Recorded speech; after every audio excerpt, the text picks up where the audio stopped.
What's up, guys? We're just having a little rave here, partying out in the blood rain. Blood rave, I love it. Hey, you know the drill. Follow us on social media, Facebook, Instagram, and Twitter at LaunchpadPod, and our website, launchpadpod.com. You know, today we got a great episode about one of our favorite franchises. Matt's fucking getting his dance on in the blood rave. You know, as Blade would say, ooh, so excited. Yeah. Matt, now you look like Terminator. I don't have full-on Blade. I have two other sunglasses that I literally agonized over it, and I was like, no, these are more ass-kicking, even though these are these are gargoyles, but replica of the Terminator 1 sunglasses. So these are the exact sunglasses that he had. I mean, fucking cool. You literally look like you're about to be like, I'll be back. Amanda says I look like I just got out of cataract surgery, but what does she know? I mean, if by cataract surgery you mean in the gross bathroom of some motel, you plucked your robot eyeball out? Yeah. Fuck you, asshole. This is good rave clothes, though, don't you think? I think it's great, and I love that. Little Crystal Method. Until like Spotify kicks us off this episode off for copyrighted music. Just can you play it like? Can you change the pitch or something so it's like beep boop pop? I'll just have it backwards so it's like beep boop up. Some motherfuckers only skate downhill.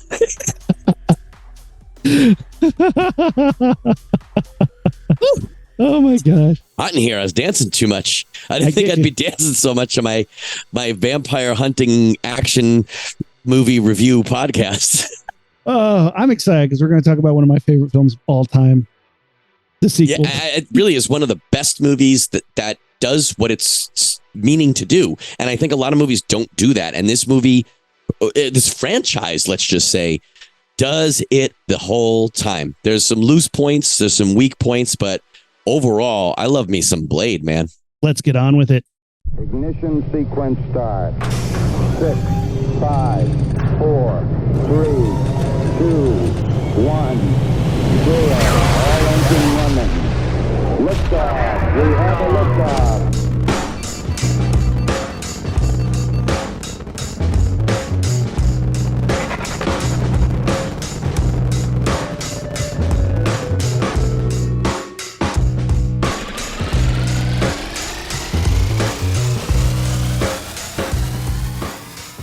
All right, welcome to Launchpad Podcast. I'm Aaron.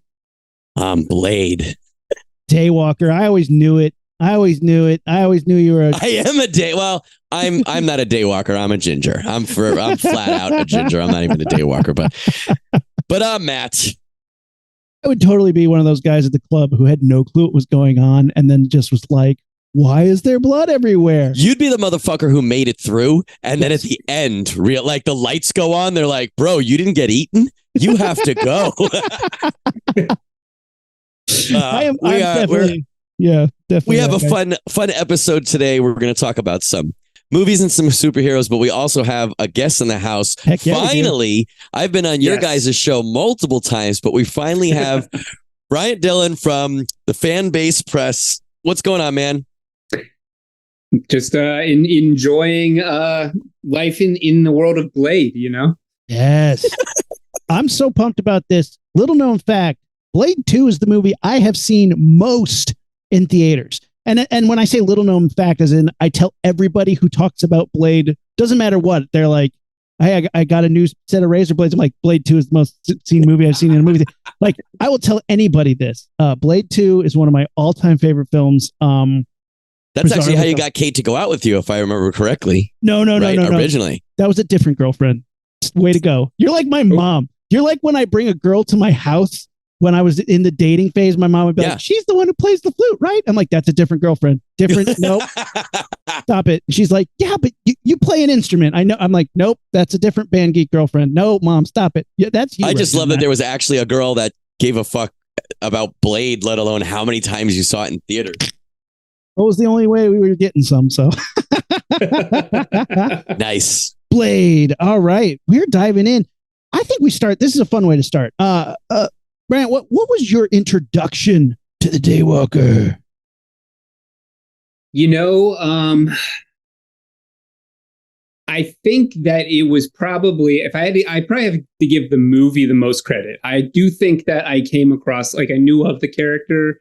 I wasn't a big superhero comic fan when I was younger. I was more into like sci-fi and horror comics, like the Dark Horse Aliens and Aliens vs. Predator. You'll see some of that up there. But I knew of the character because it was something, I was always into vampires. It's something you knew if you ran in those circles. And I think he showed up in a couple episodes of the Spider-Man animated series. He did, yeah. But my true introduction, I think, came from the Wesley Snipes movie, and what I remember specifically is I was probably just under 17 when that first movie released, so I could not go see the R-rated movie by myself. But I was like so into vampires at this point. I was a massive Buffy fan because of that. And so my mother had sort of fed me the vampire mythos from her own love of Anne Rice. So I was able to convince her, like, hey, there's this vampire movie I want to see. Let's go see it together.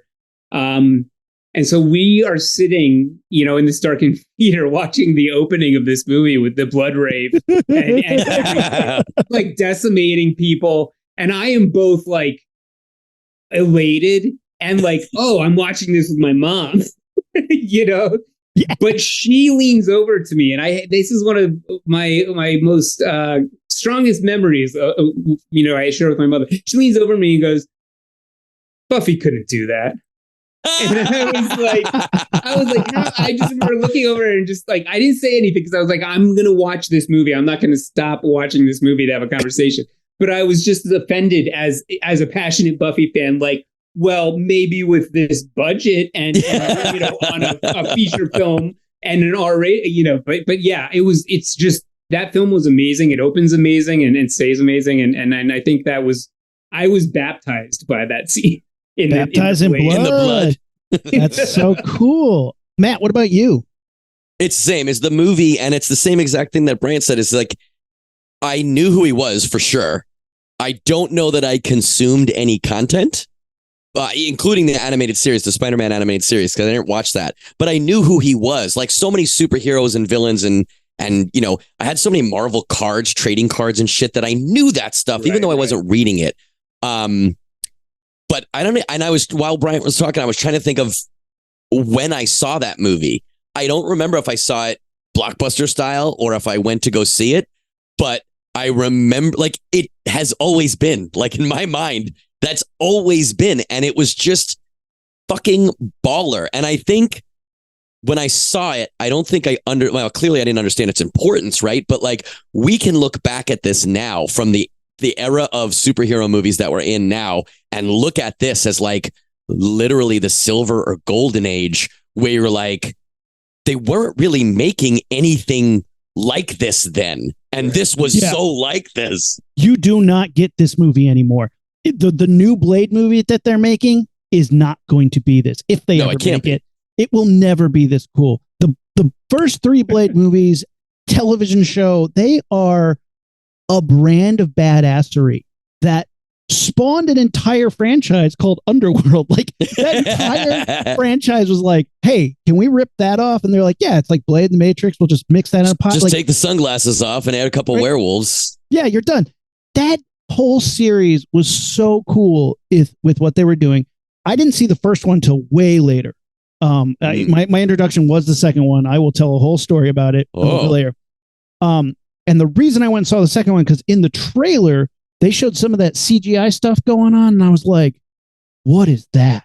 Yeah. The disintegration captured me so hard and literally has set me on my path to where I am today as a VFX supervisor. Like, seeing the CGI, when I bought that Blu-ray or the DVD, when I bought that DVD, I watched all the behind the scenes, and they had like one little bit where a guy's like, and then we made it in computer, and I was like pausing it, trying to read on an old television what program he was using to make that happen. I had never seen anything like it. It was the best CGI I had ever seen. I thought it was so cool.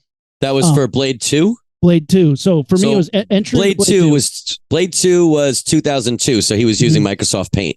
Yeah, basically. Yeah, frame by frame. It was and So yeah, that was that, and that was awesome. And like I said, I'll get into a whole thing about Blade 2 when we get to Blade 2. But then I go back and watch Blade 1 later when I realize, oh, it's a whole franchise. I got to catch up, you know. And it wasn't like right away. It wasn't like I saw Blade 2, better go watch Blade 1. I waited a while, like at least months, and I go watch Blade 1, and I was like, oh, I'm so glad I saw this other one first, because Blade 1 for me, when you watch Blade 2 first, is a massive disappointment. He doesn't it starts off really strong. Off really strong, but then they're like, here's some backstory, and you're like, oh, the other movie just gave me that Cliff Notes, and it did it way quicker than you're doing it. So the Cliff Notes, where they're like, oh, I'm a daywalker, I can do it. I'm like, cool, got it. So then I have to watch this movie that explains all of that. Oh man. And then the CGI is whack shit. But that's not their fault per se. Even as a 17-year-old, I'm watching this movie and being like, compared to what I just saw, this is trash.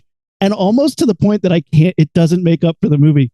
And Blade 1, we watched it again recently, has some cool things in it. There's a scene in that in the records room where all the old vampire lore is on the Bible and stuff. Yeah, that's a cool scene.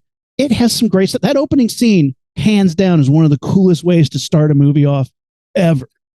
Well, and you know what? I think I completely understand your take on that. I think from seeing it first, what stands out with that film, it's kind of, it almost reminds me of Terminator a little bit, where you're like, they're not that much different of a plot. If you look at the plot of Blade 1 and Blade 2, thank God they threw in like the Reapers and stuff, because there are certain moments. I can even think like the moment where, oh, Blade's got his mojo back, catch the sunglasses, start some ass kicking. Like, they're repeating certain beats, and they're just lucky that they got someone like Del Toro, I think, to be in there and add like a whole nother flavor, because some of it does feel like just a repeat of what has come before. So if you do go backwards, I can see the disappointment. For me, what still really works about Blade, I think, the original film is it's just more personal. Like, him and Deacon Frost is kind of like, hey, you killed my mom. I'm gonna F you up, and that's it. I mean, I think if they had tried to do necessarily just another vampire villain in the second one, I don't know that personally I would have been as interested. The idea of seeing the Vampire Society and the vampires having to team up with Blade, that's such an interesting take, and adds so much to the film that I'm glad they had something new, completely different. And it's interesting because, Bryant, you and I are in a camp where we saw 1 and then we saw 2. Rumi saw 2 and then 1. Right. I can't. It's like The Shining. Like, I saw The Shining first and then I read it, and I cannot understand what my life would be like had I read it first and then seen it, because I know people who have, and it's like talking to an alien. Even if they like the same one that I like, it's just like, it's a chicken and egg thing where you're like, how that literally influences you. So I feel like a switch has been flicked in Bryant and I's brains, that Rumi has a different switch flicked, and we can explain it to each other, but we can't quite get there. Right. So I feel like 2 is really good evolution. Like you said, it does some things and it amps up. It kind of puts some padding on the places where 1, or at least the sequel to 1, would have needed it. And the CG is definitely notably better. Yes, definitely. There's more money in that film, clearly. For sure. But like, you watch the first one. The first one is like, and again, it's a different era of superhero film, right? Where they're taking a pretty lesser known character, right? Oh, yeah. Like, if you'd made a Captain America movie, maybe even a Doctor Strange movie, even at that time, 1990, was it 1998 or 99 was the first one? 98. Yeah. So even if you'd made a Doctor Strange or a Wolverine movie, 98, people are with you. You take Blade, it's an easy enough concept to understand, even if you've never picked up a comic book, and the movie obviously explains it to you, right? But again, maybe it's because Rumi saw 2 before he saw 1. I think 1 has a lot of problems, but it's like problems of the day, where from 1998 to, I don't know, 2002, I had no real problems with it other than the CG looks like cartoons. It's fucking fun. It maintains what it is, I think, throughout.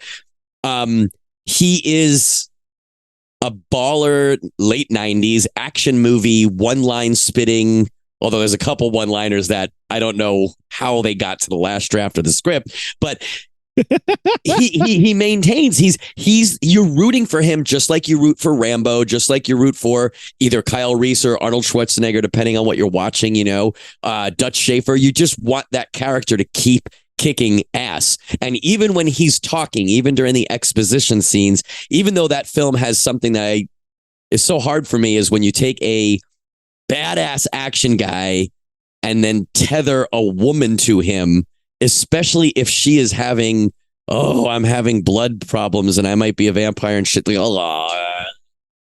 like, now he's got this girl who may or may not be a love interest, and either way, he's dragging her through this plot. It still is freaking great. And I think even that fight at the end, even though Deacon Frost gets cut in half and then jellos back together with that red Microsoft Paint. Yeah. I don't give a shit, man. I'm on board. I'd go see that thing in theaters tomorrow if they were playing it again. I'd go see it for sure. I'm not saying it's not badass. I'm just saying it cemented which one is my go-to on the show. I think that's fair. But like, look at this cast. Steven Dorff as Deacon Frost is so cool. Steven Dorff is a badass in most of the things he does. Like, he plays smarmy so well. He plays like that perfect kind of like asshole. Perfect. Yeah. Like, he's just perfect at it. Love to hate him, right? Love to hate him. Chris Christopherson, come on. Legend. Amazing. He's so good in this thing. Udo Kier. Oh, fantastic. As Dragon Eddie, as one of the greatest like B-movie legends of all time. I mean, he was in Flesh for Frankenstein. He was in Blood for Dracula. He is like one of my favorite villains in B-movie history. And to have him in this movie, like reprising like a vampire role, that's so sick. Well, him and Steven Dorff have real chemistry too. Yes. They have like 2 or 3 scenes, and they're fascinating. They could just be lame, like move the plot forward scenes. But you feel a personal grudge between the two of them, and they're clearly having fun. I love that scene where Dragon Eddie just like loses it because Frost won't answer his questions. I think he's hanging out in the library listening to some music, and he just like loses on like I'm talking to you, like respond. Yeah. It's just fantastic, and that is all those cast members you mentioned. There is a lot of chemistry in this movie that works really well. I mean, I wouldn't necessarily think that Wesley Snipes and Chris Christopherson are gonna be like blood brothers, but they sell it. They sell it entirely, and that happens, I think, in a lot of ways. Look at Donald Logan and Steven Dorff. That's another example. He's got that main man Jack vibe. He's a great character too. Like the henchmen in this movie, they're super fun, and it's one of those movies that doesn't read comic book when you watch it. Like you get where definitely. It comes from. You definitely get where it comes from, but it has more in common with what made the original like Tim Burton Batman awesome, as opposed to like a comic book movie. And that's something that I think you could dissect for hours on end. Is just like, why is this the perfect time for this to come out? Why does this work? Well, for one, his wardrobe is like Matrix, 90s. Yeah, that's what we all wanted to be wearing in 98, right? Yeah, that's what I was wearing, man. I had that trench coat going. I had some of that going on too. We had trench coats and we had swords. We bought swords from the mall and we carried swords around until cops were like, "You're not allowed to have this." And we're like, "Says where? There's nowhere that says you're not allowed to have a sword on you." And they were like, "Dude, you should have checked that cop for a tattoo. That was a fucking familiar. I'm telling you right now." Right? Yeah, right. Yeah. Right. So our crew had swords and trench coats, and it was definitely, parents loved it. They were really supportive of that. Well, I feel like this movie, what's his name? Donald Logue was the only thing that I don't like about this movie. He plays Quinn, who's like the main. It's just too cartoony. He keeps losing his hand. He keeps like getting almost killed and then not. And it's a gimmick. I like it's a gimmick, and I see that you're doing it on purpose. It's not my flavor, but it's like one of the only things in the movie that I can criticize. So, Bryant, if you haven't heard, Aaron and I have this thing where we talk about a movie has a job where they take a balloon that's filled with air, not helium, but air. Okay. And you have to bop the balloon up for the entirety of the movie. So every time you're making me do something, every time you ask me to suspend my disbelief and I have to lean in, I have to hit that balloon back up. So a real movie, like a good movie, you only need to hit that balloon a couple times. A movie that, we're going to rip apart, you have to keep hitting that balloon to keep it off the floor. For me, this specific character is a balloon hit because to me, it's like, like it just doesn't, everything else in the movie is not real, but it feels like you said, Rumi, like Batman 1989. There's some stuff in that just is a little bit outside of where everybody else is. And I feel like his character is, but like, that's his character. It's a choice and I get it. But the thing that gives you that I love is that you get these cool, like deformed baby hands and the burnt face. That, correct. Like you get cool makeup gags out of that. So like, and again, also get the awesome moment where they set you up for a huge fight and he gets taken out, the way that he should. And it's like, but like to me, that's the only thing that feels comic book about that movie. I think the reason that doesn't feel comic booky is because they were trying to make a real movie about a superhuman guy that hunts vampires.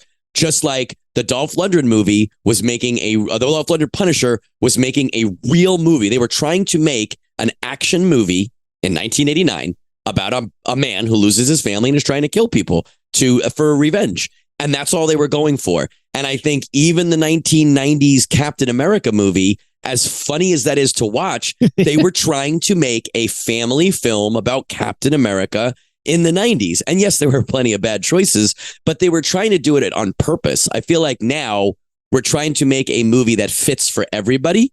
We're trying to make a movie, a Spider-Man movie that my son will like, I will like, my mom will like. And it's like, I think you're too many cooks in the kitchen and you're making too big of a thing where now nobody really likes it, even though I know that's not true. Nobody is gung ho about it. Whereas like, how can someone say Blade was,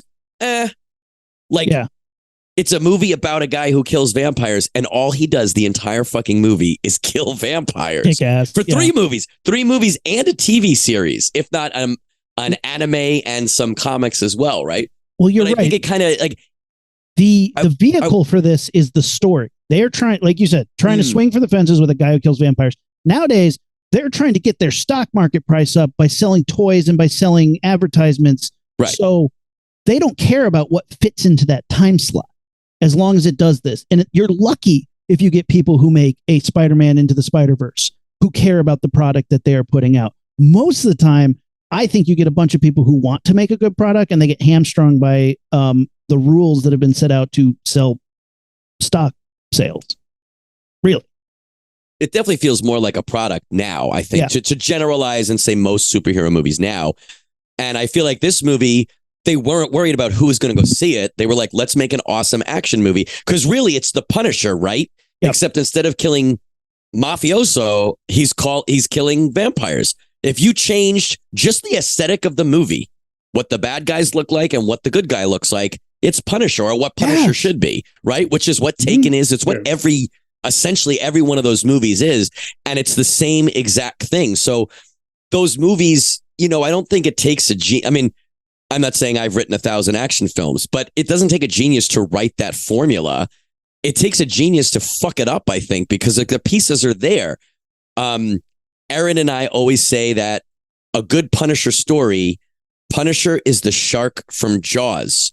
You don't know where he was before. You don't know what he had for breakfast that day. You're not worried about where he's coming from or how he's feeling about X, Y, or Z. And obviously making very big, broad strokes here. He just fucking eats people. And that's like the Marvel show is like, well, then he has PTSD and he's talking to this girl and he befriends Micro and he tries to patch up shit with his wife. Get the fuck out of here. Jaws doesn't do that. And I feel like Blade is shark Jaws, right? Or is a vampire Jaws.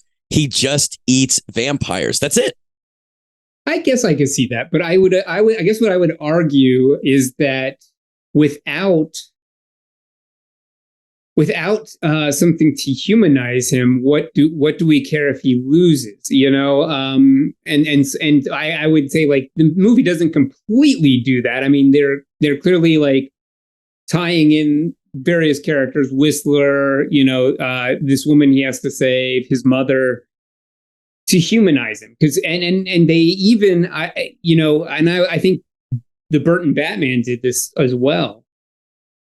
We're seeing a transition from the 80s super like macho like Ubermensch into the 90s like sort of new I don't even know what I would call it, but a more human version of the action hero. And this guy, Blade, kind of straddles the line the similar way that Michael Keaton did. And the way they do that is there's like occasional like awkwardness or weirdness. Like there's some great moments in Blade where I think one is like he's like going on like some sort of stakeout with the woman who's tagging along. I keep forgetting her name, but she's Karen, yeah. So he and Karen are staking out the vampires. He makes some comment about like, oh, that guy's definitely a vampire. They're definitely here. And we see something that justifies his thing, you know, his assessment. And he kind of looks over and like does this like look like, oh yeah, like, and she doesn't react to it. And you see him go, you know, like I'm trying to make a human connection, which I don't often do. You've just rejected me, and I'm very uncomfortable with it.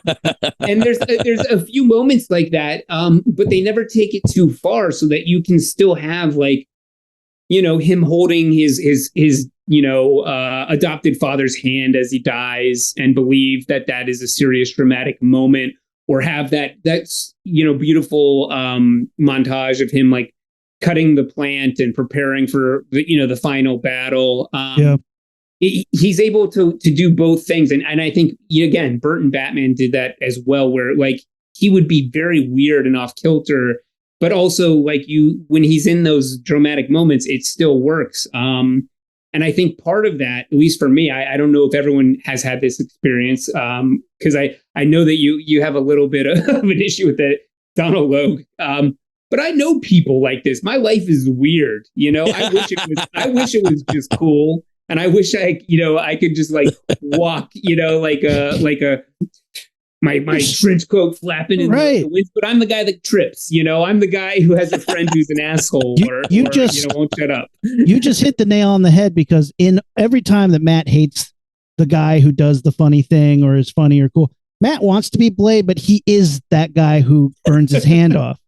And he hates that guy because he sees that. He's like, oh, close. There's another me in the room, so I got to get rid of him. I would love to debate that, but you want your fantasy. Yeah, that's why you hate Star-Lord.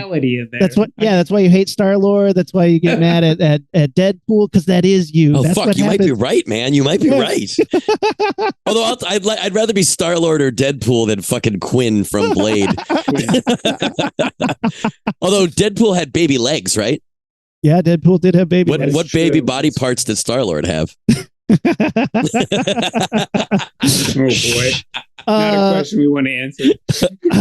But I mean, Blade 1 set the tone, and it did a great job at setting the tone, and it really put a mark on things. I mean, literally this came out a year before obviously they were filming The Matrix beforehand, but like he set the tone for what these movies are going to be like. Sure. He set the tone for like vampires in the 90s, which were cool. We didn't have the sparkly Twilight yet. So these were still like great times for horror, great times for vampires, and it was still fun. We didn't have Saw yet. So horror movies and action movies still had a room to go hand in hand and still have a good time and still have great practical gags, and really cool things. I think it's a great way to start things off. But then they helm Guillermo del Toro with Blade 2, and he is not Guillermo del Toro yet. Right. This is like his second or third studio feature. He did I think he had done like Mimic, which he hates, and then this. And I had seen Mimic, and Mimic was cool. I like Mimic. So it was like, oh, that guy did Mimic. Yeah, that movie was dark and brooding, had cool monsters in it. So now we get Blade 2, and I hadn't seen Blade 1, but I was excited. I saw the trailer, went and saw it opening weekend with my friends wearing our trench coats, and I was blown away. every time I tell the story, I add on more times I saw it in theaters, but I think I saw it 7 times in the movie theater. And that's the most times I've ever seen a movie in the theater. We just kept going back, sneaking in, go back again. Got to take your parents because it's that cool.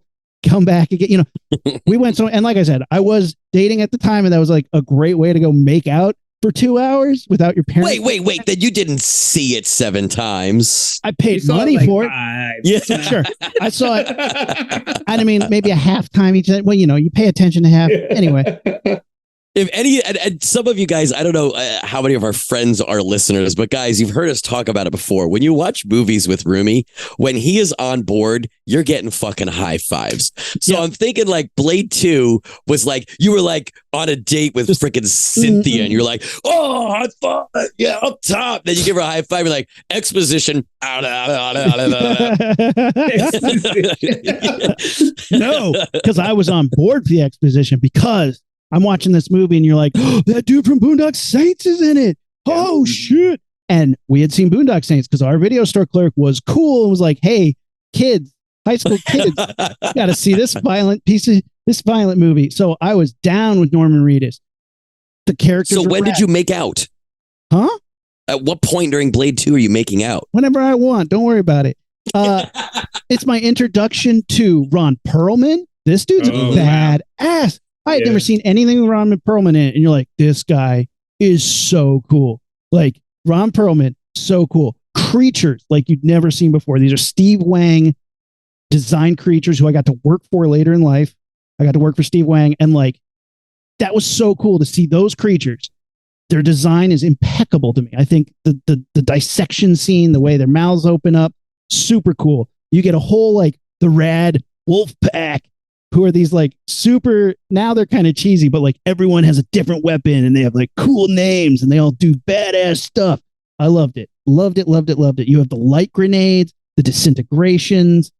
I mean, you get another badass club scene. You are right that it is kind of a rehash of the whole first movie again, but like for me, it was dialed up to like Guillermo del Toro. They definitely they beefed up the parts that needed to be beefed up. So even though it feels like it's not much different than the first, it keeps up the intensity where you're like, I'm just as excited about this fight scene as I was for the original, you know, slaughterhouse rave scene when I first saw it the first time. You're like, I'm not I didn't lose anything on whatever viewing I'm on of Blade 2. Right. It's just he uses a motorcycle to bust that guy's helmet open. It is amazing. I think I would describe it. It has the same skeleton, but the muscles are all different. You know, yeah, there you go. They really build something different on it. Yeah, exactly. It's got mandibles now. Yeah, it's got mandibles now. Cool. So much of that stuff works because of, I think, you know, you can see the creative intent put in there, and you know, there was some serious, like, you know, horror love put into this movie. And the other thing that since we were talking about how the first one can almost be seen as not a comic book movie at all, this one feels way more comic booky. You know, the weapons, the cool vampire crew. I mean, some of it does toe the line of being like B-movie cheesy, but that's exactly what belongs in this movie. And because of, I think, the way that it's handled, at least for me, it all comes off, you know, tasting great. I mean, it's just a fun expansion of the world, and even things that I think like end up being like secondary or third points, like, well, in the movie, like obviously the movie's about, you know, another Blade adventure. It's about you know, these new creatures and having to beat them and teaming up with the vampires. But then you get into like the idea of like the teasing this real like subtle attraction between like Blade and this vampire princess, and the way that ends in this really sort of like, I mean, it's a beautiful moment that doesn't really seem like it would normally find its way into an action film. You know, it's really romantic, and it's almost fascinating in the way that it's like I don't even think they have a kiss, do they? Do they share a final kiss at the end? They touch, I think, but yeah. It's like, the end is her and her dad. He disintegrates, you know, and that has this like really poignant moment with a bitch in disintegration. And you're right, though. I don't think there is an actual moment of intimacy with them. Yeah, so it's all just like sort of this shared like loneliness or respect and that kind of, even though it's really subtle, I don't think you could necessarily say, oh, this is a samurai movie, but it's like feeding off of these little bits. Like it's a little bit samurai here, it's a little bit action adventure here, it's vampire and horror here, and it just works really well. I don't know that I can say the same about the third, but those first two I just absolutely love. Well, I feel like your analogy about the skeleton and the bones is good. And to take it back a step for what I was saying about the first one in action movies and Punishers, like, and stuff, you made a point, Bryant, where you said, like, you got to have something to humanize the character. And I very much agree with that to a point. But sure. I feel like this franchise, let's say, but specifically these first two movies, Blade is Blade and he does what he does. My shark analogy, I think, is very apt for that. And I feel like, again, one of the reasons that this movie, Blade 2, does work is because they don't change Blade. And I'll say right now, without getting into it, change is not bad. Change and evolution in a character is also not bad. But someone who has as simple a mission as eradicating something, like Blade's job is to eradicate vampires, period. If you're going to do anything different than that, it has to be a much smaller part of his mission for that movie, episode, issue, whatever you're in, And I feel like this movie, you take Blade 2, Blade is the same character. We're not changing him. We're changing things around him. We get Whistler back. There's a chance that maybe he's turned or maybe his allegiances switched. There are people around him whose allegiances seem to be one way and then go to another way. They do a very classic trope of now the good guys and the bad guys have to work together to make to fight a common threat. And that's done really well. And I agree with your samurai point. We're not changing Blade. Pretty much at any scene, he's acting exactly like the Blade we want him to. And I feel like the movies that we don't like are when they reimagine it so hard that you're changing what it is. And again, I'm not saying change is bad, but I feel like when it's a franchise, when it is a multi-medium character or franchise, like a comic book character, there are some things that you can't change. Otherwise, you now have a different character. You know what I mean? Sure. And I feel like Hulk, Punisher, Blade, there's a lot of shades of gray there that I'm not shedding light on right now. But for the most part, they're more black and white than Spider-Man, Captain America, Daredevil, some of these other characters. And I feel like this movie gets that, where they're just like, okay, Blade is now in a new adventure where this kind of shit happens, but it is the same guy from the first one. His belt buckles on his chest are different. Some of his weapons are different, but he's going to handle that. Yeah, he's going to, his CGI looks a little bit better. They don't try to add to his mythos either. And this is something I think superhero movies continually tried to do later on, where it's like every movie had to add, like even the Hellboy movies tried to add to the mythos of who this was, when you're like, I don't need additions. Just keep that character, see how many adventures you can run them through until we're tired of it. And if you're going to change stuff, change the world around them. And sure. But I think that's why it's super successful here. You guys want some trivia tidbits? Yeah, why not? So Norman Reedus told me the story himself while we were on the set of Walking Dead. I was asking him about Blade. He was saying that during the autopsy scene, they didn't have UV lights, and they filmed in the Czech Republic, and they're like, we need purple lights. So somebody just went and got tanning bed lights, and everybody's eyes started getting burnt. Literally got UV burns on their eyes and were blinded for several days because the lights in that were actually tanning bed lights. God, that's except horrible. Blade, who had on sunglasses. So that is real. Wesley Snipes says this is his favorite movie. And then another interesting thing is Wesley Snipes uses, he quotes Sun Tzu in a lot of his movies, The Art of War. Okay. And he says, keep your enemies close, your friends close, your enemies closer, in a very cool way, as only Wesley Snipes can do. And that's something he's done in like 3 or 4 of his films, which I thought was cool. Then also, Donnie Yen, who's one of the guys in the Blood Pack, Snowman. He was the fight choreographer. And then Walking Dead stunt choreographer Monty Simmons was the stunt choreographer for this as well. Stunt coordinator. The fights in these movies are a lot of fun, and it's fun because, like, I'm not a stunty. I couldn't tell you the difference between X and Y and Z, but like I've worked with enough, and I feel like this was the last era of some really good fights and action sequences. Then we had some shaky cam. I'm going to generalize shaky cam garbage for a good chunk of years there, and I feel like we're now, in general, pulling out of that. A couple years ago, it still was a little bit of that, but some people were pulling out of it, and I feel like we're as a whole, as a country, pulling out of it, but replacing it all with CGI characters, so it's not even real people doing it. And this movie has a little bit of CGI characters doing some shit, but at least it's got some real stuff. It's got some really fun fight sequences, and I feel like it's a lot of like. I just watched one of the fight scenes in this movie has a couple different fight elements, and then Wesley Snipes is fighting a ninja girl with a sword, and another guy jumps in, so he's fighting two of them with a sword, and I think it's a scabbard. And it goes on for a while, but at no point was I losing interest or checking my phone or whatever, whereas I feel like pretty much most lightsaber battles in the last 15, 20 years, you're like, it's not exciting anymore. There's something about it that's not cool, even though the moves are all over the place. This is like, I feel like some of the last really good fight scenes, this era, I won't just say this movie. And then also, you say, I have one more thing. No. Go ahead. No, because it's different. It's a different topic. Well, I don't want to take us down a. This would be a different topic too. So why don't you go ahead? All right. So the other thing I was going to say is what Rumi said about Wesley Snipes' delivery of those lines. This is a cookie cutter character, right? Like, there's not. I'm not going to make his job seem small, but there's not a ton of acting you have to do. You're just saying gruff shit all the time.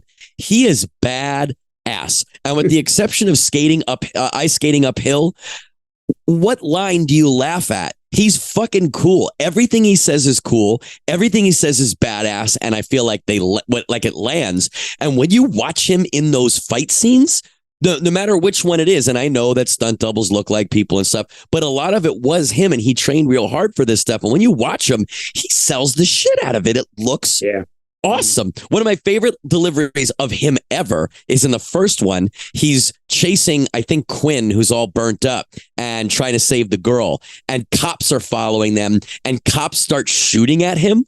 And the cop shoots him in his chest, and he's got armor on. And he looks down and looks up and he goes, "Motherfucker, you out of your goddamn mind?" And I thought, it's just the best fucking delivery. Like, it almost seems ad-libbed. It's not one of his most badass lines, but he is this character. As much as Ron Perlman was Hellboy, he was born to play Blade for sure. Kills it. Do we know, is Blade the comic book character? Was it made for him? Like, who was Blade based off of back in the day? Where, like, I don't know anything about Blade's old. I didn't look it up because I didn't want to get into the comics. 70s, right? Yeah. Because he was like when Marvel was still doing a good chunk of horror. And I've read a bunch of that old stuff, and it's fine, but it's not this. It's not this at all. No, it's more like EC Comics, EC horror. Yeah. It's got a real like sort of Hammer kind of feel to it, and it's he's using like wooden swords or blades. Mm-hmm. And then I think these movie, or the first movie, was the first incarnation of this Blade, and I have not read anything half as badass as the movies. And I've read a couple Blade series. I've read a Blade and Punisher team up that was pretty cool. I've seen him in some cool stuff, doing some cool things, but like, it's a scene in a comic book. It's like I haven't seen a bitchin' version that's half as cool as any of these movies, including the third one. So, brief aside, the comic book was created in 1973. His first appearance was in The Tomb of Dracula. Mm-hmm. You know who created and wrote the first Blade? A guy named Marv Wolfman. Yep. Mm-hmm. Marv Wolfman. You made the wrong comic book, man. He did a ton. He did a ton. He's an icon. Yeah. Wouldn't it be funny? Like, he's like, hey, my name's Marv Wolfman. Guess what comic I made? And somebody's like, I don't know. Werewolf by Night. Nope. Guess again. And you're like, I don't know. And you're like, Blade. Wait, you made the vampire? Whatever. Interesting. I will dive into more of this comic book stuff, find out more about where he came from. But here he is with like wooden knives and stuff.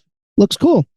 It's a cool design and it's a cool thing. But like this is one of those things, like when someone hypes something up and then you go check it out and you're like, they kind of oversold this. Like, if anything, if you talk about Blade at the movie character, and then you go see it, it's like, that was exactly what it was sold to me as. I'm not let down. Like, you couldn't oversell this, I feel like. It's just so fucking cool. It is super cool. But as you mentioned, they made a third one, and it's a movie. I like it. It's not as good as the first two. Yep. It's way too jokey and silly, and definitely more comic booky than the first two. Don't give a shit. I am on board. This is my least favorite Ryan Reynolds vehicle. I might not debate that. This is like a Deadpool edition, you know? Yeah. Yeah. I mean, I'm fine with it. I didn't think he was ever going to get to that role, but I mean, he was clearly trying to get to there for a while, and this is like the first, incarnation of it. Let me ask you both this, because I do have a controversial opinion that affects this movie, but it comes from the second one, and that's that I don't quite understand how Whistler survived shooting himself in the head, and I don't know that he needed to come back. I think that Blade as a franchise kind of blinks. You know, like, I think it would have been better not having Whistler return, finding a new character to fill that hole in a different way, and even furthermore, when we get to this, like, hey, here's his daughter, that does feel like a unnecessary retcon. Like, sure, Jessica Biel can be in the movie, but like, doesn't need to be his daughter. Doesn't need to be his daughter. That is, again, you are adding way too much to the mythos that doesn't need to be changed. Right. Whistler doesn't need to be in the second one. I'm glad he is, because I wouldn't have known otherwise. He has some of the best lines in the movie. He's a great character in the second one, but he should have died at the end of the first one like they wanted him to. And somehow he came back. Somehow he comes back in the second one. This one, he absolutely does not need to be back, but they bring him back again, and he doesn't get enough screen time to be cool because they've added all these other characters. Mm-hmm. And now he's kind of like out of place and kind of acting against what his character is, because now he's just kind of a sad old man, which has always been his character. But now you have like 5 or 6 other people to like share screen time. So now he seems extra sad. And I don't like seeing Whistler as a sad old man. Should have let him shoot himself in the head and spare us all this bullshit. Yeah, I wanted a happy suicide guy. And there's something, you make a good point, because there's something to the idea of Whistler being this guy whose family is completely dead, and he's just kind of like devoted his life to this thing and raising and Blade's his family. Yeah. Right. But if he had a daughter out there, you suddenly go like, dude, what the fuck are you doing out here? Like, why are you doing this job? You know, the rest of your family's dead. Why don't you go like take care of your family? And there's nothing I hate more than when a movie like pulls up a character and they're like, "Who are you? I'm your mom. Huh? I'm your daughter. Huh? I'm your long lost son." Like, what? Like, immediately, this movie starts off with you going, "What? Okay, wait, but it's Blade, so it's gonna be fine. It's gonna be fine." And then like, cool, badass action scene. You're like, "Yeah, but it's not as good as the last one or the one before it." And I mean, the jokes are starting to kill me. I mean, even with Chris Jericho in there or whatever, the Chris Jericho, is it Chris Jericho? I don't know, some wrestler. 4-H. 4-H. Yeah. Triple H. Yes. Triple H. Yeah. Triple H. 4-H. Oh, he wasn't 4-H yet. He still has 1H to go. He didn't get his 4th H belt yet. Yeah. So yeah, you got Triple H in it, which again, cool, big, badass wrestling guy. But like, again, they're like, "Hey, it's that guy. Oh, hey, it's that other movie star you guys like, right?" And like, they're starting to really point to everything. Yeah, because I don't know, it's too polished. There's 2 real big things that neither of you have said yet, and one's little and one's big, but they're both big, and I can't believe neither of you have. Is it the Dracula thing? Or what? Yeah, Dracula's one of them. Like, I mean, yeah, or Drake. You know, if you're going to reinvent Drake. Well, it's just, again, it's that thing that Rumi just said about like, why did that girl have to be Whistler's daughter? Does that connection make anything better? No. And I feel like we can say that as fans who like pick things apart, but like, did anybody think, wait, this is really going to seal the deal? What if she's related to Whistler? Because like you said, it's not like we didn't have a reason to see her or be with her or fight with her anyway. She could have just joined the group their group could have joined forces with Blade. Why did the main bad guy need to be the Dracula. Like, that just seems pretty stupid. And they're also like, hey, you guys know what Dracula looks like? And they're like, yeah, Yeah. sure. Nothing like that. Like, Right. if you had just said, and Blade fights this gigantic vampire demon that looks like the devil, I would have Yep. been like, fine, cool. Yep, I agree. But when you say Dracula, I have thousands of iterations that have informed our opinions of what he looks like. And somebody Right. goes, guys, but this time he's totally different. He's the devil. And you're like, I get people's immediate like reaction when they're trying to create something new to steer a weird direction just to like throw you off. Dracula isn't one of them. Okay. Frankenstein isn't one of them. The Wolfman isn't. Like, in the last one, we saw what you can do with vampires, and Guillermo del Toro did it right. And then for the next one, again, Dracula, designed by Steve Wang. The design's cool. I have nothing wrong with the design and the whole thing. Mhm. Don't try and sell me Dracula when he's Right. obviously something else. And that pisses me off. Well, just like, Yeah. why does it need to be the main first most vampirist vampire? Like, even if you knew that was going to be the last movie in the franchise, do you have to fight Dracula? Like, it seems like that's going to be anticlimactic no matter what happens, right?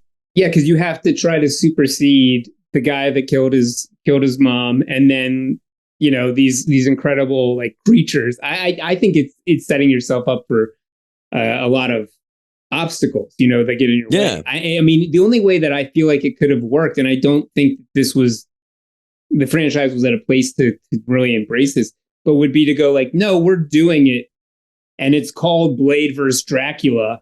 And it's fucking Dracula. That's It should have been It's Tomb not, of Dracula. It should have been Tomb of Dracula. Yeah, it should have been the awesome, 70s Marvel Dracula. Like, that would, because we would have thought that was fun at least. Sure. And it didn't. Like, I guess you get some of the novelty points in. But I agree with you. You can't do like a new Dracula. You could do it a little bit like if you're gonna like, what are we challenging Blade with? Okay, well, maybe this guy has magic or something like that we haven't seen before. But I feel like you would have to lean into like the ridiculousness a little bit of Dracula. You have to be okay with, like, when you say Dracula, some people are gonna laugh. Right. It doesn't have the same thing as like Deacon Frost or the Reapers or things like that. You're playing with something that has a campy history. Right.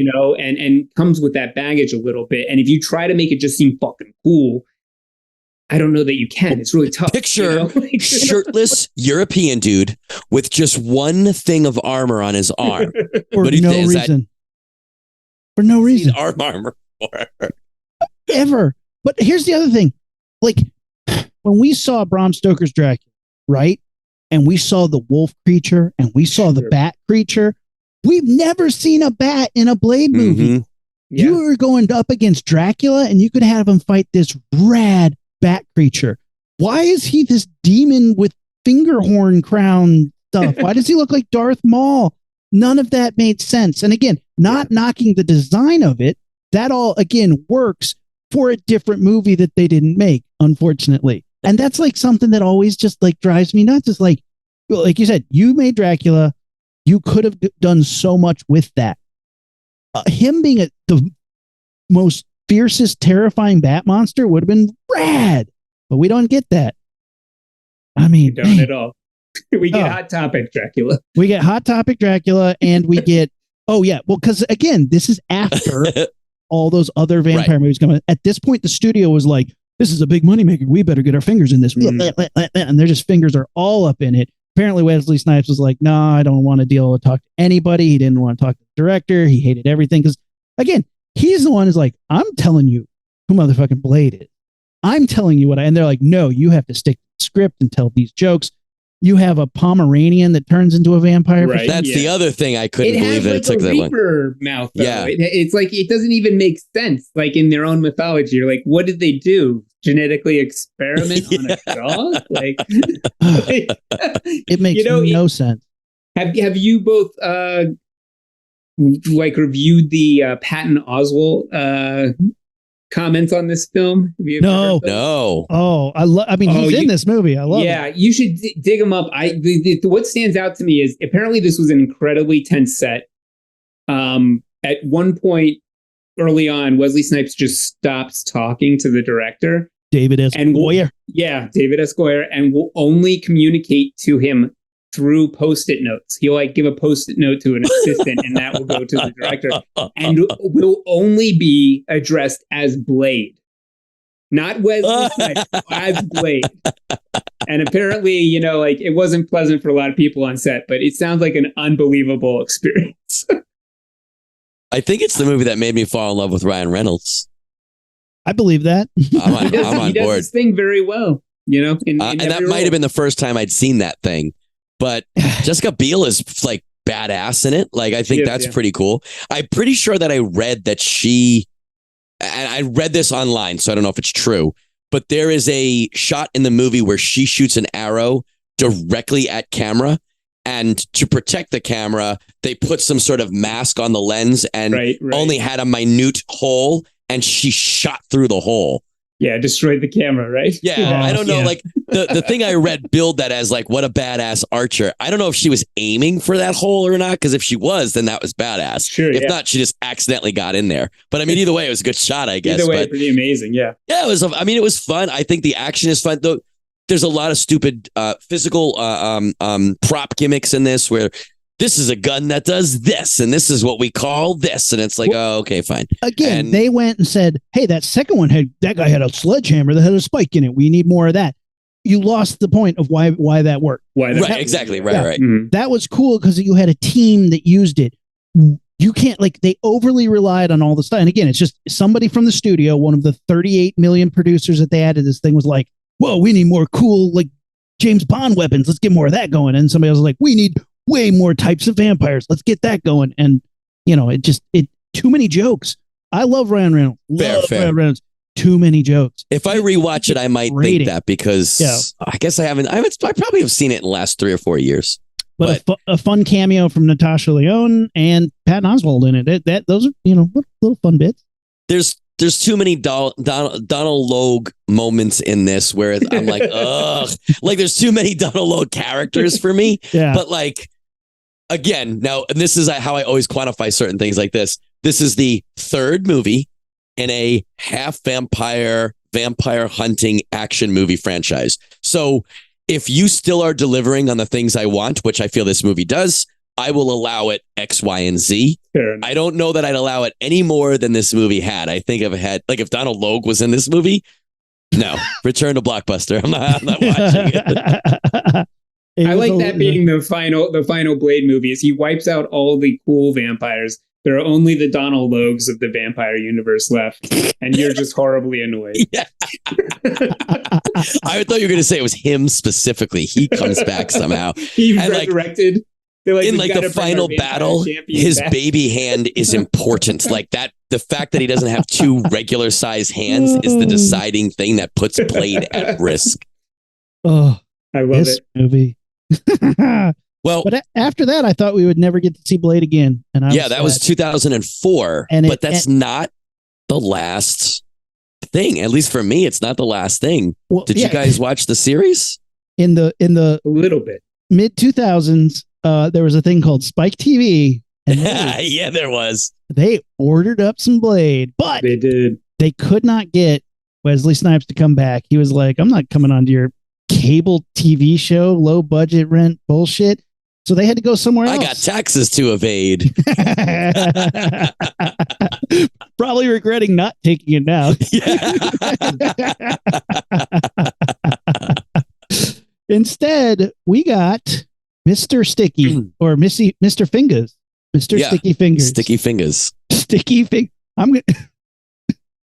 Fingers. Who actually not bad. He did fucking great. Did we watch this together, Rumi? We did watch. We watched. I don't think we had all 11 episodes. We watched like 4 or 5 of them. They were pretty solid. So I watched this when it all came out on DVD, and I don't think I've seen it since. I guess when it aired, I watched some of it with you. For this episode, I watched a couple episodes of it. Mwah. I'm going to have to go back and watch it. Now, when I say mwah, I mean like made for TV. Mwah. I'm doing a chef's kiss if you're not watching the YouTube. It is way better than it had any right to be. And I watched the first 2 episodes or first 3 episodes, which is like the first arc, kind of introduces this female army character who was the female host on Wipeout.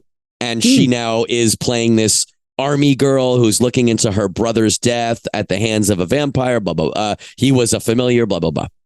And she gets turned really quickly. But she's also aligned with Blade. So she's kind of getting him intel from the inside, even though for 12 episodes, these vampires never figure this shit out, that this girl who used to be friends with Blade is constantly with Blade, can never deliver Blade.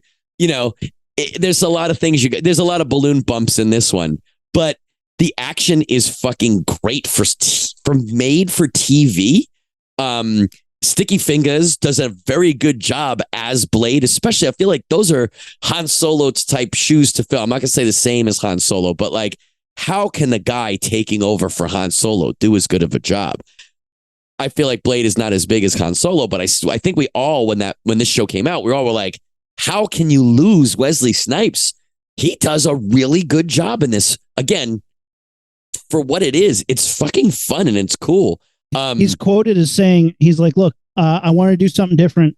I'm the same meat, but I'm different spices. And I was like, I like that. Okay. Well, there's a lot of meat and flesh analogies tonight. There are. But like, let me line this up for you now. I just watched the DVD, so maybe the aired version was slightly different. But in the first episode, there's a lot of kills. Some of them happen off camera to the point where I was like, oh, I see. You're not going to give us the disintegration ash. Nope. They give you that in the first couple episodes. A couple vampires die like that. And it's roughly as good as the movies. Definitely and you don't not. Get them nearly. Definitely not, but acceptable. for television, for CGI on television at the time, it was about as good as Power Rangers, which as a kid watching Power Rangers, you're like, whoa, special effects. So I'm here for it. It definitely didn't make me like want to get into that field because of it, but it was, look, you at least attempted to have the coolest part of the movie in your television show. So he had a gun that shot like little bulbs filled with garlic, and they were supposed to make the vampires blow up. And there's a vampire at the end who has an immunity to it, and he gets shot in the neck. And Blade says some bitchin' thing to him before he falls down, shoots him in the neck. And the vampire with immunity gets up, and he's just got this it's a metal bulb containing garlic sticking out of his neck. And Blade turns around and gives him like a what the fuck look, shoots him again in the head, and he knocks over and he gets back up, and now he's got that there. So there's 2 bitchin' makeup appliances, and then they have like a boss fight. It's great. The last episode has a super hot blonde girl, naked, familiar, and she's like with some, I don't know, senator or something. And he bends her over a table, and you see like a good amount of this. He bends her over a table while they're talking about the characters that they're involved with. He opens up a condom with his teeth, and Blade comes into the shot with a gun against his neck and is like, you're going to need more protection than that. The girl on the table, who we've seen her familiar tattoo, starts screaming. He takes a steel stake and just spikes her through the desk, and you see it from underneath where all the blood dripping down. He just kills this familiar girl, and then he kills this guy for the information. I was like, oh, and he pulls his eye out, and he says he puts the gun against his eye, and he goes, I only need one, and then it cuts away. Then later on, he has it in a jar to get through a retinal scanner. Yeah, get through the retinal scanner. It's just like that one scene is like, I don't know if there's anything else I need in a action TV show that wasn't in that one scene. You're going to need more protection than that. I just like that it has some of the stuff like his childhood. They kind of get into a little bit of Blade backstory, which, again, I'm always a proponent of never show where they came from, ever. I don't need the flashback to find out where Darth Vader came from. I don't need to know where the Joker came from. But having a little bit of like Blade as a kid and like how his mom kind of kept him going. We don't get a whole storyline, but we get little tastes of it that make sense. And they add to the backstory, they add to the mythos without having me be like, wait, that doesn't make sense. Well, I guess it's also proportionate, right? In a 12-hour series, let's say roughly 11 hours, 12 hours worth of a TV show, if you have a couple minutes of that, that's fine. But if you have 10 minutes of that in a 2-hour movie, the proportion of how much you're spending on that when it could be something different. Or don't give me never give me the whole movie. I never need to see young Blade doing kid stuff, complaining, not wanting to go to bed. I thought you were comparing it to Solo. Like, I want to see a movie where they're like, you don't have a name, but you carry a blade. I'll call you Blade. No. Look, Solo didn't bother me that bad because, again, I loved Solo. It was just stupid. Yeah, sure. I'll give you that. It at least did some cool stuff with it. But again, I don't need to see where they came from. If you guys haven't seen the TV series, it is at least worth trying. It's at least worth trying. There's some definite like made for TV vibes, but it's made for TV. And there's some awesome like just fight vibes. So it's great. Better than the RoboCop TV series. That's a pretty low bar. That is a pretty low bar. Are you going to debate that? I love RoboCop. I'll watch him any day. I'm not debating that. We all come from time when we took whatever they gave us. Right. Like, I mean, it's all based on like, oh, is this have vampires? Does this have a robot in it? Okay, we'll watch that, Yeah. And you got one option. You were like, have this or here's Little House on the Prairie. So, Made for TV movies, man. Like there was just so much. There's so much going on, but this worked, and I think at the end of the day, it gives us a story more akin to the first Blade movie. It's more down to earth, but I like that. Like it's got some espionage style stuff. Definitely has some of that gangster. Punisher type stuff where she's infiltrating the mob, the vampire mob. It was cool. I definitely am not mad at it, and I think it holds up and fits as canon. It does nothing to retcon any of the stuff that's laid out. If anything, it references some of the stuff from the third movie, but like ignores it for the most part and just goes with the cool stuff from the first two. Yeah, there's a scene where people are like, has any of you guys heard from Dracula lately? No. There's another vampire that's like, wait, did you say Dracula? By Drake now. He's going by Drake. Did you say Dracula? Like the Dracula? There's that scene where he's like, you guys see that movie Queen of the Damned? Boo. We could do a whole nother spin-off episode about how like that was a very interesting time for vampire movies, right? Because like there's a lot of vampire movies that come out late 90s, early 2000s that were interesting of them. But like, look, I loved Interview with a Vampire as far as like, if you're going to go with like sexy vampires, that movie still did some gnarly shit. Yeah. Mm-hmm. And it really, it played up the sexy vampire. I mean, Brad Pitt and Tom Cruise as vampires. Come on. It's wild. But then they tried to do a sequel that was like, yeah, but now the vampires are rock stars. And you're like, what? Did they really try to do a direct sequel? Queen of the Damned. It's an adaptation of the novels. Yeah. Mm-hmm. Yeah.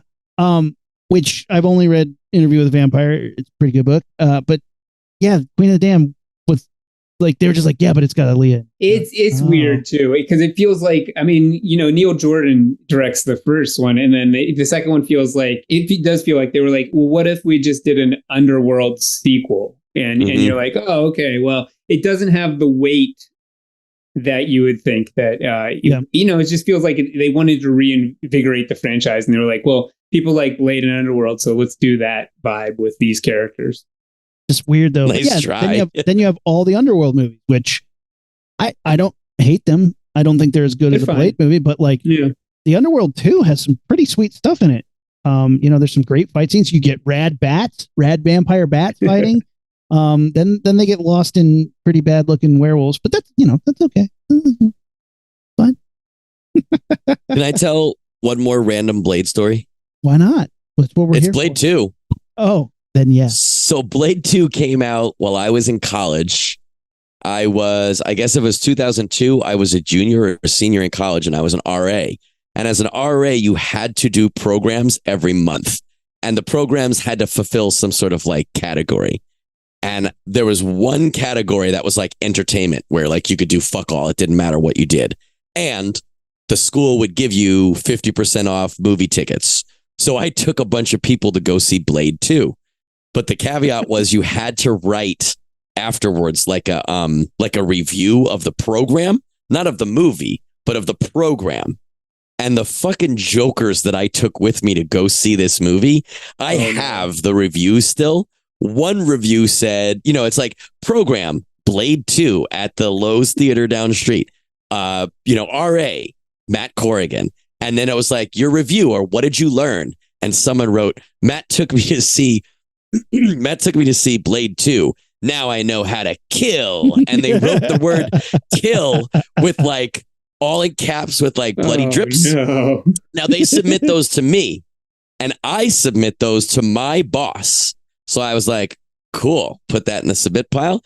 Another one said, Blade 2 at Lowe's, Matt Corrigan. And it said, what did you learn? And they just wrote, Matt tried to touch me.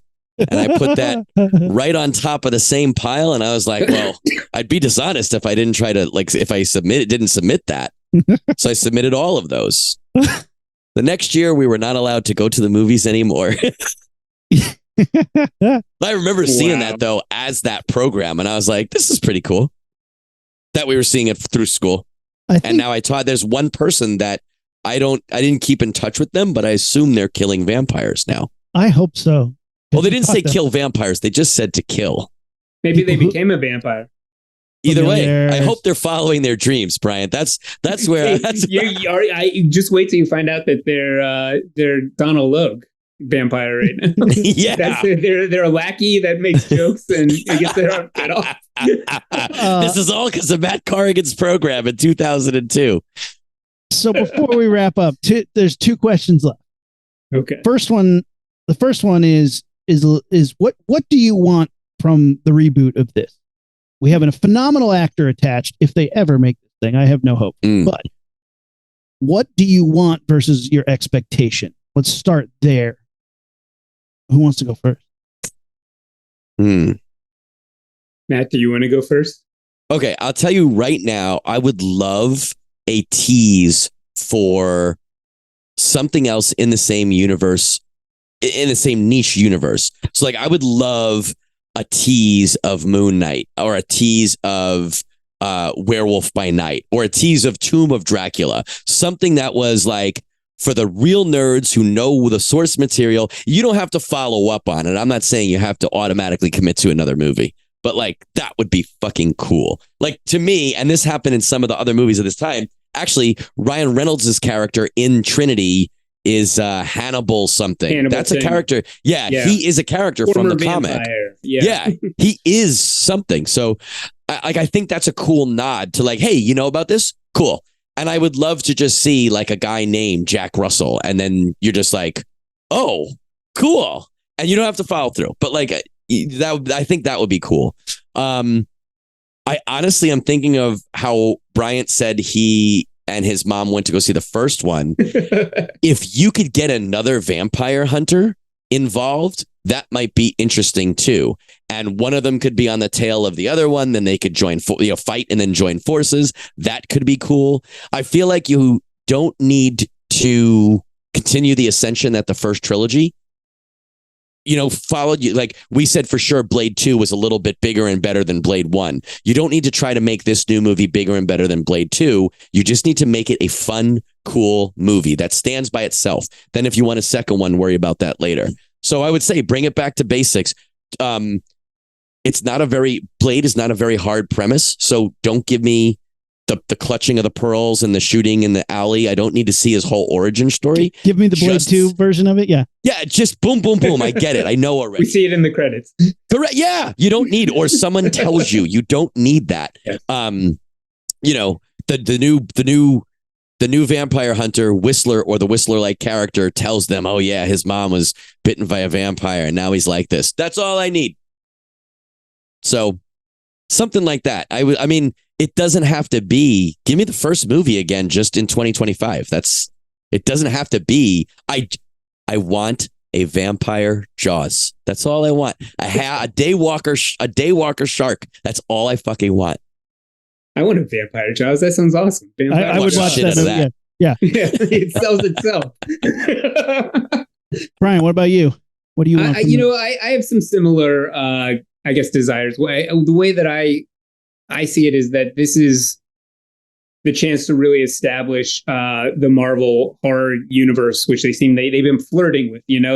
I mean, Werewolf by Night was clearly in that arena. Yeah. Moon Knight is somewhat in it, but this, I feel like people know Blade. They're going to be like, this is going to be like, hey, this is what the horror universe looks like for our various characters. And I read enough of the old comics that I feel like it could be really fun if they find people or at least try to emulate some of the classics, whether you're looking at Hammer or Universal or whatever it might be, but find some inspiration in what made those fun. When kids like were going to the latest vampire or werewolf movie, what was exciting about that? And how can we play with those tropes and how do you update that? And I guess why I would focus on that is I don't think you're going to outdo Wesley Snipes' Blade. You're not going to be able to do the same thing where he's just this kick-ass guy who has one-liners and the Matrix vibe is going to feel dated at this point. You have to find something a little bit new, and the fact that he exists now in a larger world, I think that's what would be interesting. What is Blade if he's in like sort of a horror universe as opposed to just a world with vampires and humans? So 100%. That's what I would hope for. When we could get into a whole episode about Werewolf by Night, but I thought as an outing, as an exercise, which that's what it felt like. It felt like Marvel going like, let's dip our pinky toe in this horror genre. Do we like it? Do you like it? We don't know. We're terrified to even try. I liked what they did. I love that there wasn't a Spider-Man in it. I like that there wasn't Doctor Strange there.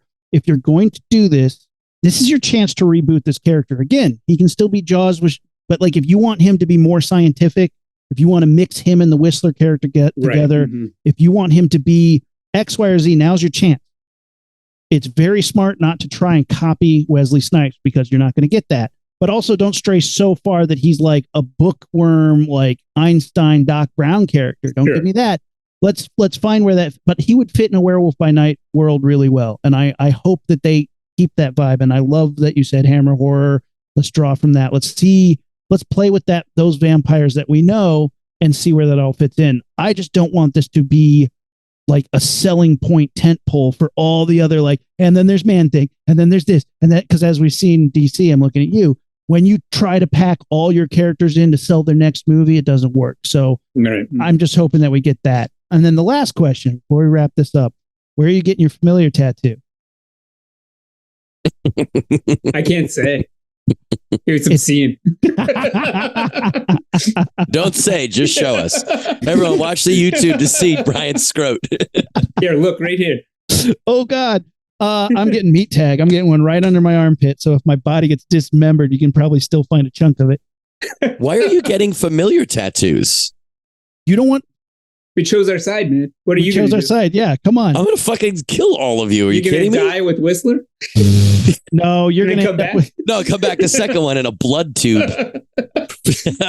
Matt comes back with a little baby arm. Matt already has that. The fact that he won't say he's already got one. That's true. Running us off the scent. I would not do well as a familiar. No. You know what? I don't take jobs where I don't see a lot of upward mobility. Yeah. And if anything, this trilogy and the TV show have showed us that if you're a familiar, unless you're a hot blonde chick, you're not getting bumped up. You're staying a familiar. Being a familiar is really only if you have a vampire fetish. If you're really into it. Right, yeah. Great. I only designed to be a familiar. I only want to be a familiar if I get to be like Norman Reedus, where I get to work on cars and smoke blunts all day. That was a pretty choice assignment, though. Although, if you think about that, I was thinking that today. I was watching it. He created all these weapons that killed how many vampires? I mean, I guess that's something that we've seen a lot in stories and pop culture right now. Is the uber hard traitor type character who's really long con, yeah, right, yeah. And you're like, I guess, but like, damn. Well, that was the Vampire King or whatever. He doesn't give a fuck. He was murdering. I mean, he was literally like offering up his daughter on a plate. Like, he's like, I do not care if you're killing random vampires. Yeah. What's 200 vampires? I got like for Blade. Norman Sweet. Reedus and Blade were sleeping in the same building, and Norman Reedus couldn't kill him. Like that was not part of the assignment. Can you imagine how terrifying that would be? Your job is to kill Blade while you're both sleeping. Go ahead. Sneak in his room. I'm just envisioning like a Scooby-Doo level repeating background in Blade's lair and tiptoeing. Dun, dun, dun, dun, dun, dun, dun, dun, dun, dun, That is the crossover that we need. That's what I want for the next Blade movie. Scooby-Doo. Wouldn't that be cool? Man, that would be pretty cool, actually. And then they pull the mask off and it's Drake. Globetrotters. Yes, but only the OG. I don't need the new Scooby-Doo. I agree. I want OG Scooby-Doo. Yes, with the Harlem Globetrotters. 70s. Well, then you have to do 70s Blade with the leather the red leather jacket and the green goggles. Yes, that's what here's what you do is you do a contemporary crossover with those two, but in it there is a flashback to the 70s when it's the first time that they crossed over. Yeah. And how cool would that be if at one point during the contemporary part, Shaggy looks over at Blade dead serious and is like, "You owe me." And it cuts to a flashback where Shaggy saves Blade's life. That would be awesome. I would love that. And it involves a barrel, and Blade has to go in the barrel and look out the hole, and he runs away. But Scooby has to be another familiar. He's like, he totally sails him out. Ruh-roh. Oh man, I love it. Damn. I would do that in a second. That's way better than a Buffy crossover. And ultimately, all these movies are just like, we need to get Blade inside the spike coffin and then hook straws up so we can all just yeah. They all want to drink. slurp on that sweet Blade slurry. Gross. Well, guys, I think there's only a few more things to do. We need that socials. Brian, hit us up with those sweet socials. You can find me on Twitter at Comic Book Slayer. For Fanbase Press, look for us on Twitter, Facebook, Instagram at Fanbase Press, or the Fanbase Weekly is our podcast. You can find Matt's appearances looking on Apple Podcasts. Yes. And you can follow us, Facebook, Instagram, and X at Launchpad Pod and our website, launchpadpod.com, and on YouTube where you see our handsome faces making funny faces and doing funny things. So there's only thing to do now. Blast this thing off. Have you done the handshake with us? The secret handshake? No, because it was his show. I've been on Brian's show for at least 3 different episodes / interviews / panels. But this is the first time you've been on the Launchpad. So we're gonna teach you the secret handshake. My Blade origin. Yeah. Secret handshake. It goes like we didn't even have to bite your mom. Perfect. She would have been. If I bit your mom, she'd lean over to you and be like, "That's not what Buffy would have done." Yeah, Buffy wouldn't have done that. All right, so take your hand, come sideways, and Sideways? we're gonna swing in sideways and connect in the middle. Okay. Then we're gonna invert and all blast off at the same time and go as we lift off. All right, so all right, let's see. In, turn, and then a raspberry as we blast off. You ready? Ready? Okay, 1, 2, 3. This has been the Launchpad Pod. You did a great job. Okay. You did pretty good. This has been the Launchpad Podcast. We're the Rocketeers, and we are out. Ignition sequence start. 6, 5, 4, 3, 2, 1, 0. All engine running. Liftoff. We have a liftoff.